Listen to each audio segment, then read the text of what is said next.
Muito obrigado, Pastor Arilton, por essa mensagem tão especial neste início de semana. É muito bom estar com você, querido amigo que tem acompanhado o programa Encontro com a Vida. Eu me chamo Daniel, sou pastor aqui na cidade de Palhoça, na região do bairro Jardim Eldorado. E ao longo dessa semana nós vamos ter esse privilégio especial de estarmos juntos, intercedendo por todos esses amigos queridos que entram em contato com a gente trazendo os seus pedidos de oração. Agradeço esta confiança, esse carinho que vocês têm com o programa Encontro com a Vida, e esse é o momento de intercedermos a Deus. Você pode entrar em contato com a gente nas redes sociais aqui do programa. Aqui embaixo da tela estão aparecendo quais são as nossas redes sociais, a forma de você entrar em contato conosco. Envie seus pedidos de oração, porque aqui nós estamos unidos a vocês nesse propósito especial de buscarmos do Senhor a orientação e as respostas para todas as coisas que tanto precisamos, não é, queridos? Algumas pessoas enviaram para nós hoje seus pedidos de oração e eu gostaria de compartilhar com você nesse momento. Quero começar pela Raimunda Ribeiro da Silva, e ela diz assim, olha, bom dia, venho aqui novamente pedir oração pelos meus filhos, mas principalmente pela minha filha Lara.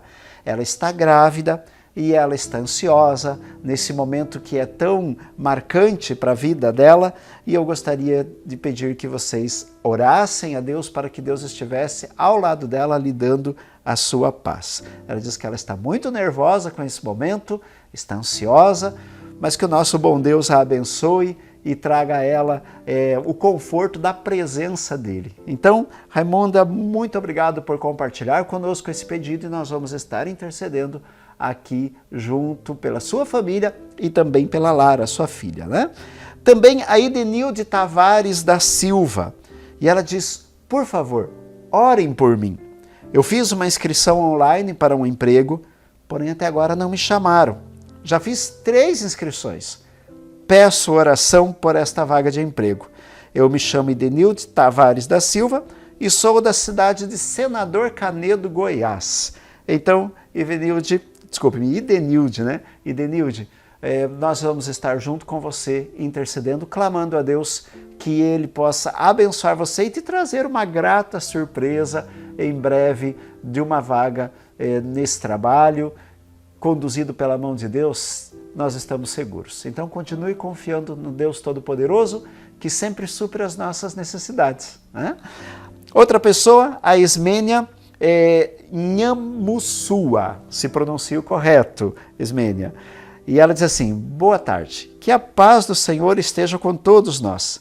Eu peço oração por mim, diz ela. Eu estou vivendo um período de mudanças na minha vida, adaptação de uma nova rotina, porque eu quero seguir a Jesus. Mas não está sendo muito fácil deixar alguns hábitos e passar a praticar aquilo que é da vontade de Deus, segundo o que ela está colocando aqui. E ela diz, por isso, eu peço que vocês orem por mim, porque assim a minha fé vai se juntar à de vocês, e creio que eu irei conseguir, e irei superar todos os desafios da minha vida. Então, Ismênia, nós vamos estar unidos a você sim. Eu achei muito bonito que você colocou assim, a minha fé se une à fé de vocês. De fato, nós todos clamando ao Senhor juntos por esse mesmo ideal, e que Deus te abençoe, porque você está focada em buscar mais ao Senhor, aproximar-se dEle, e ao você se abrigar no esconderijo do Altíssimo, o Senhor vai te abençoar e vai proteger você, e vai te dar forças para você poder adaptar a tua vida aí em harmonia com a vontade de Deus, ok?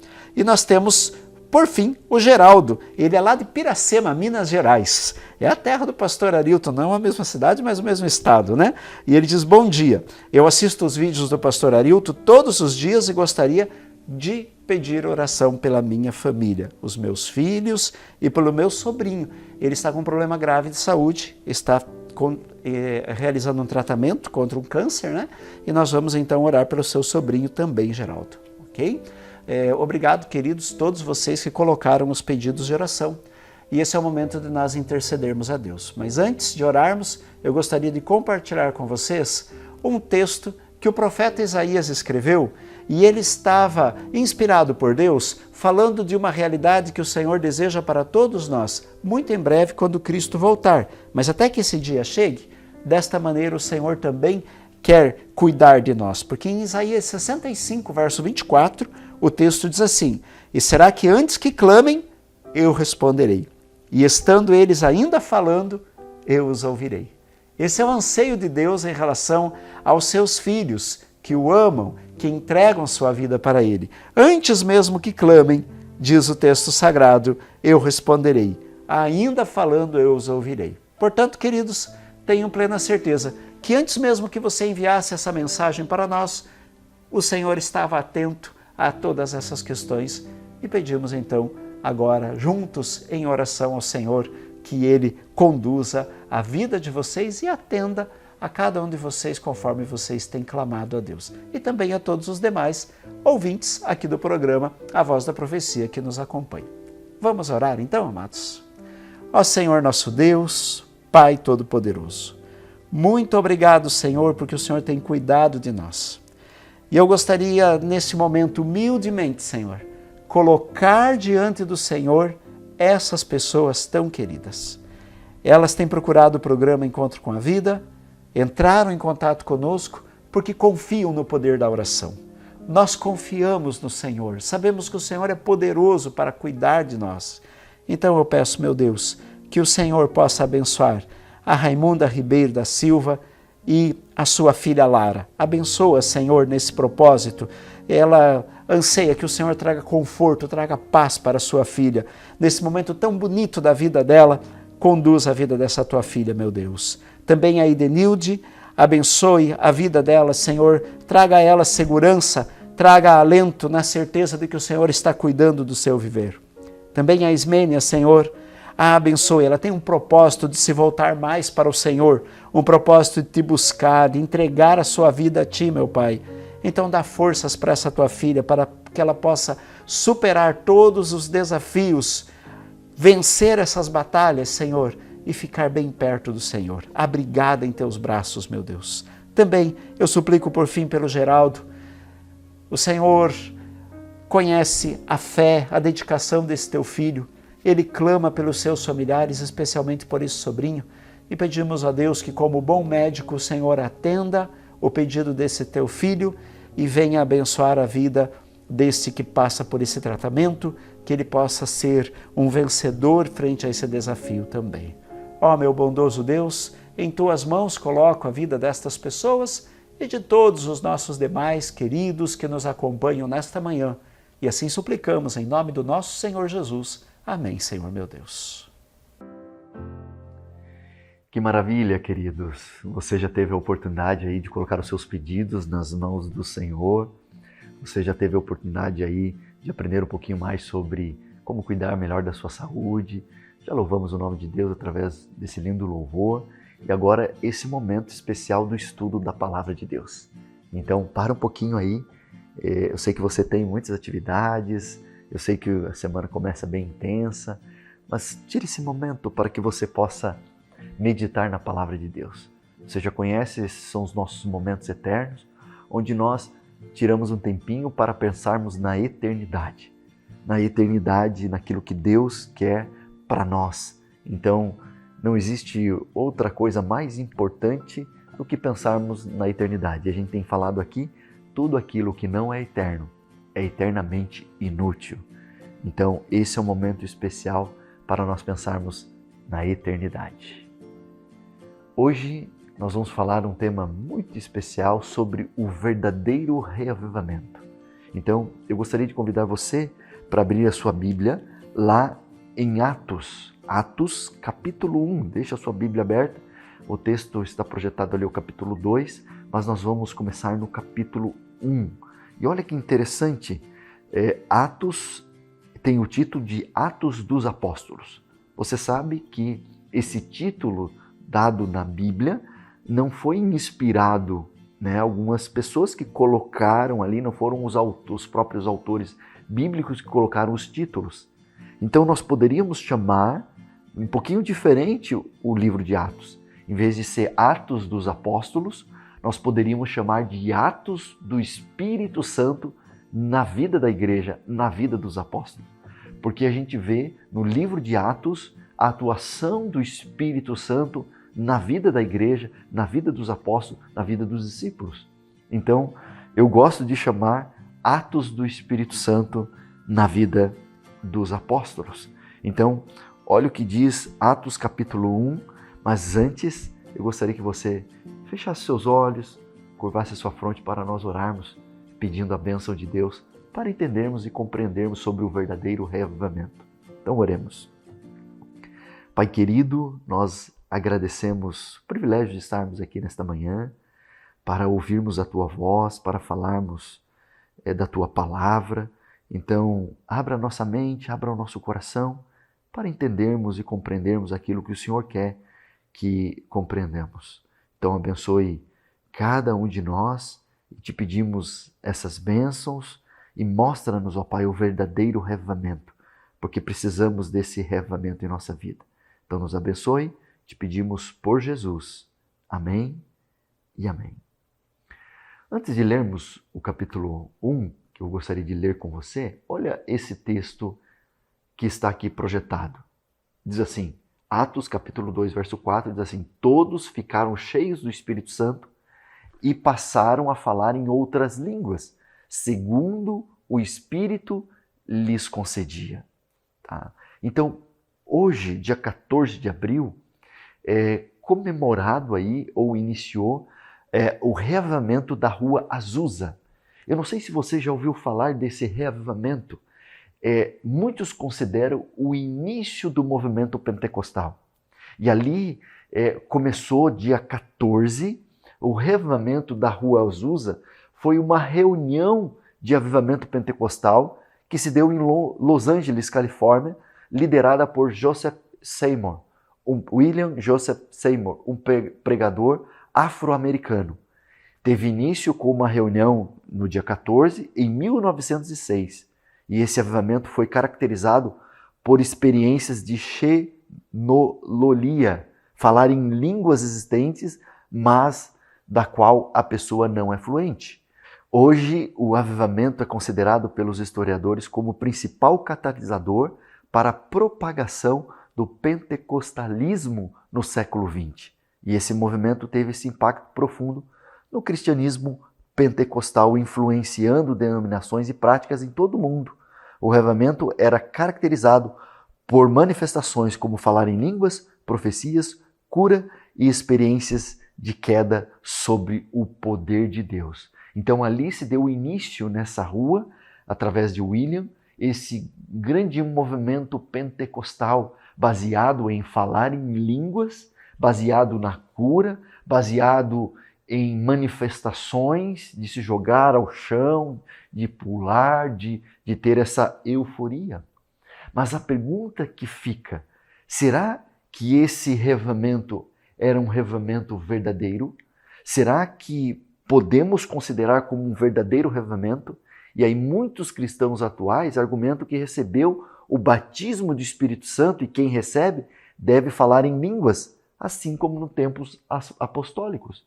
Mas será que esse falar em línguas do tempo apostólico era esse mesmo falar em línguas que vários pentecostais falam? E aí eu queria chamar a sua atenção para o capítulo 1 de Atos. Olha que interessante, para a gente compreender o verdadeiro reavivamento e se o falar em línguas é esse dom do Espírito, nós precisamos entender o livro de Atos. Olha o capítulo 1 de Atos, o verso 4, diz assim, e comendo com eles, deu-lhes esta ordem. Quem deu? Jesus. Diz assim, não se afastem de Jerusalém, mas esperem a promessa do Pai, a qual vocês ouviram de mim.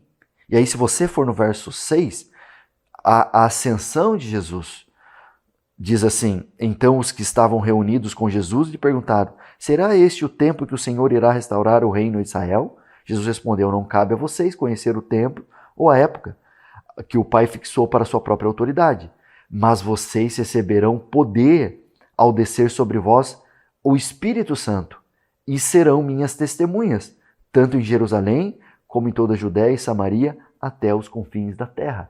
E Jesus disse isso e ascendeu ao céu. Se você for ver aí, o verso 9, e uma nuvem o encobriu dos seus olhos. Então, essas foram as últimas palavras de Jesus. Mas perceba, primeiro ele diz assim, esperem a promessa, esperem, eles deveriam esperar. Mas vocês vão ver aqui no verso 8, que diz que vocês receberão. Então, esperar, receber, e aí diz aqui que serão testemunhas. Então, ao você esperar a promessa do Espírito Santo, vocês receberiam o Espírito Santo e vocês serão minhas testemunhas. Não é o falar em línguas que é o propósito do derramamento do Espírito Santo na vida da igreja. É o ser testemunha, é a missão, testemunhar de Jesus para todos em Jerusalém até os confins da terra. Então, o propósito do derramamento do Espírito Santo, a qual os discípulos ali esperaram, não era falar em línguas, mas era a missão, era evangelístico. Então, você precisa notar no capítulo 2, quando há o derramamento do Espírito Santo, olha o capítulo 12, o verso 1 diz assim, ao cumprir-se o dia de Pentecostes, estavam todos reunidos no mesmo lugar, de repente veio do céu um som como de um vento impetuoso e encheu toda a casa onde estavam sentados. E apareceram distribuídas entre eles línguas como de fogo, as quais pousaram sobre cada um deles. E todos ficaram cheios do Espírito Santo e começaram a falar em outras línguas, segundo o Espírito lhes concedia que falasse. Mas que outras línguas são essas? Eram línguas faladas na época, não eram línguas estranhas que ninguém entendia. Eram línguas que se entendiam, eram línguas maternas. Então, como que eu sei isso? Quando você lê o contexto. Quando você lê o contexto, olha o que diz o verso 5, continuando.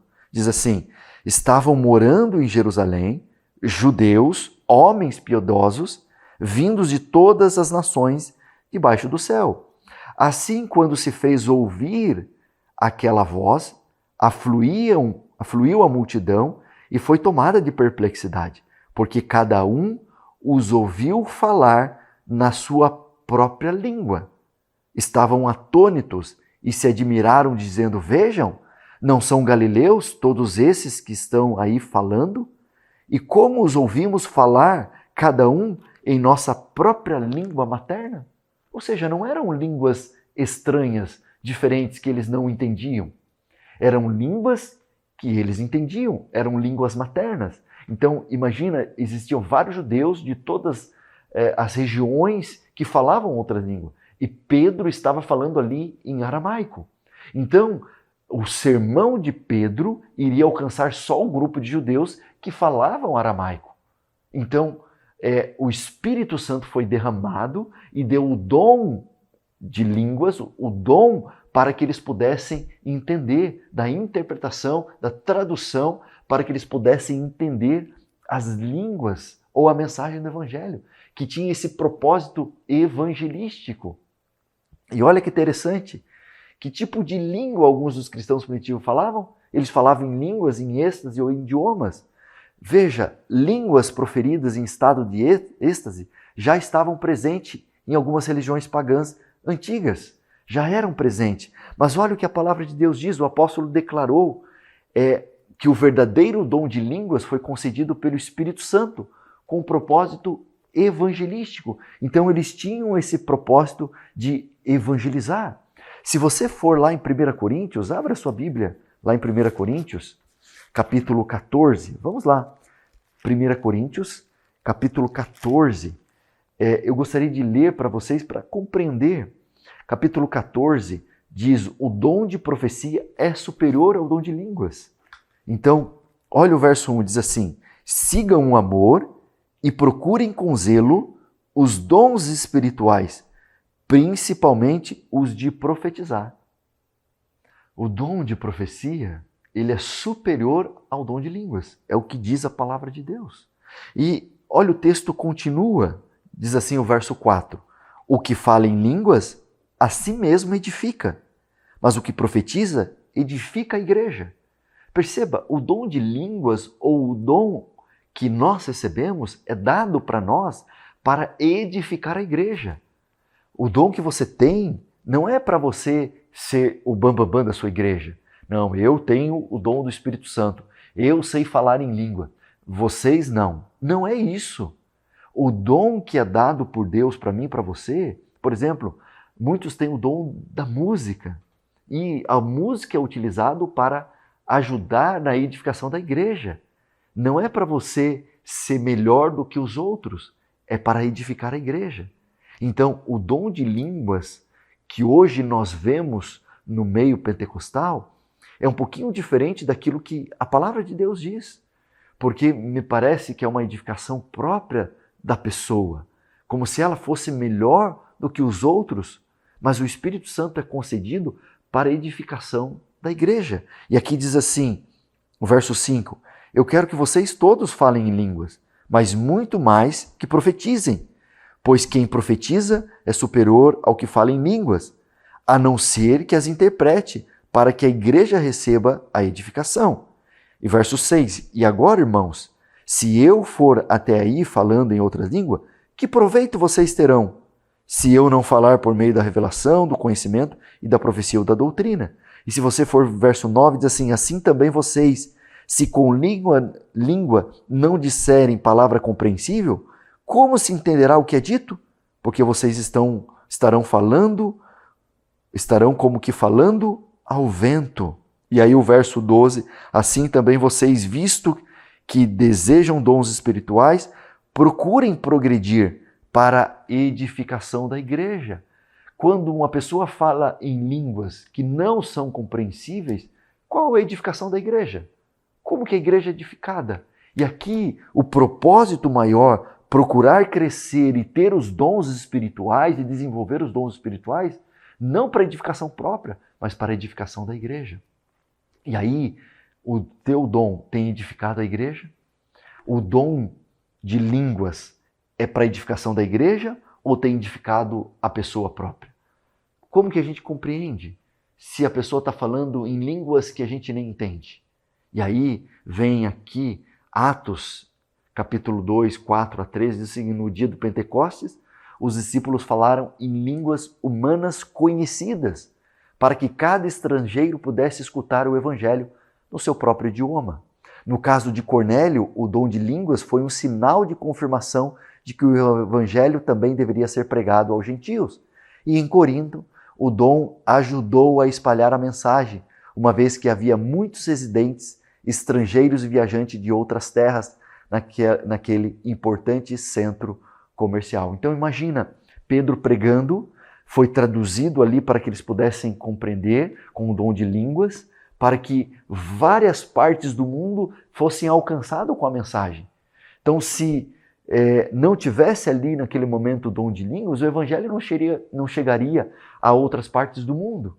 Então Pedro falou em hebraico, e aí eles entenderam a mensagem do evangelho e eles puderam levar a mensagem do evangelho a outras pessoas. Então o dom é dado à igreja para que a missão, o evangelho seja pregado a todas as pessoas. Tá? Então veja, alguns falam, mas é a língua dos anjos.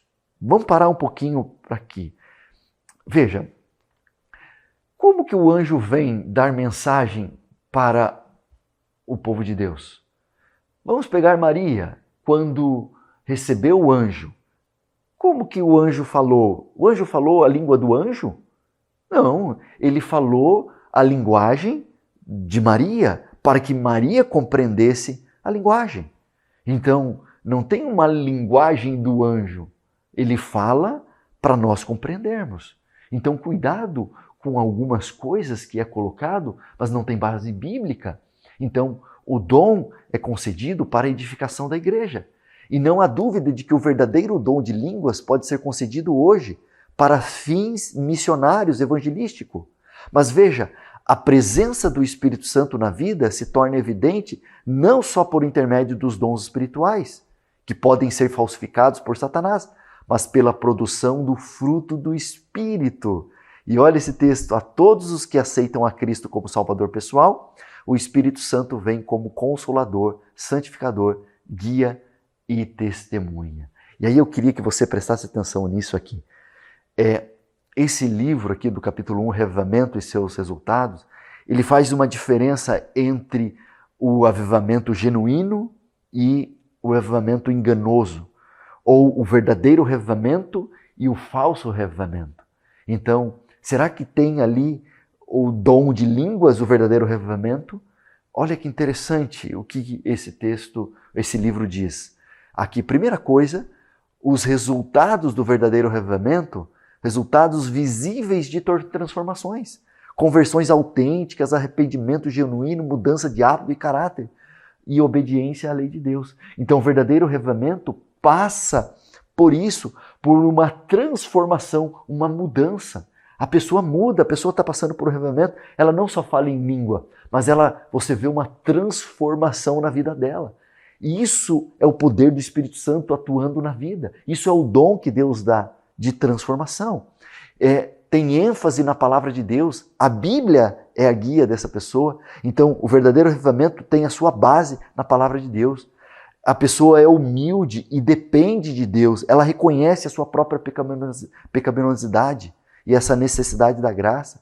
E aí vem os frutos do Espírito: amor, alegria, paz, longanimidade, benignidade, bondade, fidelidade, mansidão e domínio próprio. Ah, queridos, se uma pessoa fala em língua, mas ela é rude, ela não trata bem aí a sua esposa, os seus filhos, ou a pessoa que está à sua volta, talvez não seja um verdadeiro revivamento. Talvez ela fale em línguas, mas ela é desonesta. Ela é uma pessoa corrupta.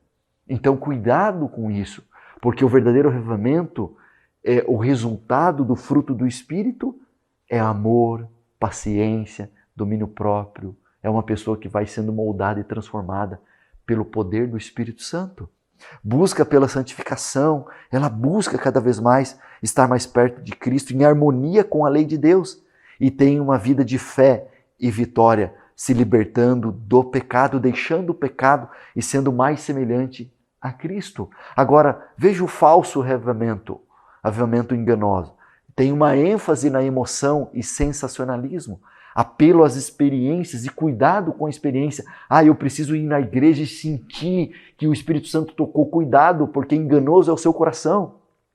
E Deus não age apenas pela emoção, Ele age pela razão. Por isso que Ele deixou a sua palavra. Então, cuidado. A desvalorização da lei de Deus, negação da importância de seguir a vontade de Deus, de seguir a lei de Deus. Então, o verdadeiro revivamento passa pela lei de Deus, por fazer a vontade de Deus. Falta de mudança real na vida, já falamos isso. Exaltação própria e falta de humildade. Foco em experiências subjetivas e falta dos frutos do Espírito. Um comportamento incoerente. Então, a verdadeira obra de Deus se manifesta em conversões autênticas. É uma mudança de vida, de crescimento em santidade, de acordo com a palavra de Deus e o caráter de Jesus Cristo. A maior necessidade da igreja é um reavivamento da verdadeira piedade, do amor. Conversões autênticas, mudanças de vida são essenciais e o reavivamento só pode ser alcançado através de oração, através de busca. E aqui alguns obstáculos ao reavivamento: a incredulidade e falta de fervor espiritual entre os membros da igreja, divisões e conflitos, e conformidade com o mundo e falta de santidade, e falta de preparação para receber a bênção de Deus. E o chamado à ação para o verdadeiro reavivamento: confessar e abandonar os pecados, removendo os obstáculos, buscar a Deus com oração e fé, humilhar-se e trabalhar com urgência para alcançar o reavivamento antes que seja tarde demais. O reavivamento verdadeiro é essencial para a saúde espiritual da igreja e para a preparação para o retorno de Cristo. Esse é um chamado urgente, queridos, um chamado ao verdadeiro reavivamento, para que o Espírito Santo seja derramado na sua vida e na vida da sua igreja. Por isso, o meu apelo nesta manhã para mim e para você é que você desfrute do verdadeiro reavivamento. Receba o dom do Espírito Santo. Cuidado com os dons a qual Satanás tenta nos enganar, com falsos dons, falsos reavivamentos. O verdadeiro reavivamento passa por uma mudança de vida, passa por uma mudança de acordo com a vontade de Deus, de acordo com a palavra de Deus. Então, baseie todo o seu reavivamento de acordo com a palavra de Deus. Então, o chamado de Deus é para esse verdadeiro reavivamento. Busque a Deus em oração, busque a presença do Espírito Santo, e o Espírito Santo vai ser derramado na vida da igreja para fins evangelísticos, para o cumprimento da missão.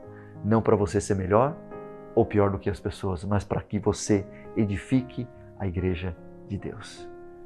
E eu lembro de Billy Graham, quando ele estava numa entrevista, no finalzinho já da sua vida, já velhinho, já olhando para trás com todo o seu ministério, que foi uma grande bênção, um grande pregador, e o repórter perguntou: qual é o seu grande pecado? Ou qual foi o seu grande pecado? E todo mundo silenciou, esperando o que ele iria dizer. E Billy Graham disse: o meu maior pecado é levantar todos os dias e depender de mim mesmo. Depender de mim mesmo, não depender de Deus. O verdadeiro reavivamento passa nesse processo de dependência de Deus.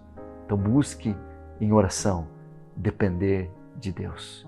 Lembre-se, o desejo de Deus é que você passe por esse verdadeiro reavivamento. Busque a Deus em oração. Espere, busque como os discípulos esperaram, porque o Espírito Santo vai ser derramado na vida da igreja. Vocês serão testemunhas do poder de Deus, pregando o Evangelho a todo mundo. Então, dependa do Senhor e passe por esse verdadeiro reavivamento. Você ora comigo? Pai querido, precisamos desse verdadeiro reavivamento. Reaviva a nossa vida, ó Pai. Derrame o Teu Santo Espírito sobre nós. Derrame os Teus dons para que possamos assim edificar a Tua igreja e cumprir a missão que o Senhor concedeu a cada um de nós. Nos abençoe durante essa semana. Te pedimos essas bênçãos por Jesus. Amém e amém. Que Deus abençoe, você tenha um excelente dia e lembre-se, tudo aquilo que não é eterno é eternamente inútil.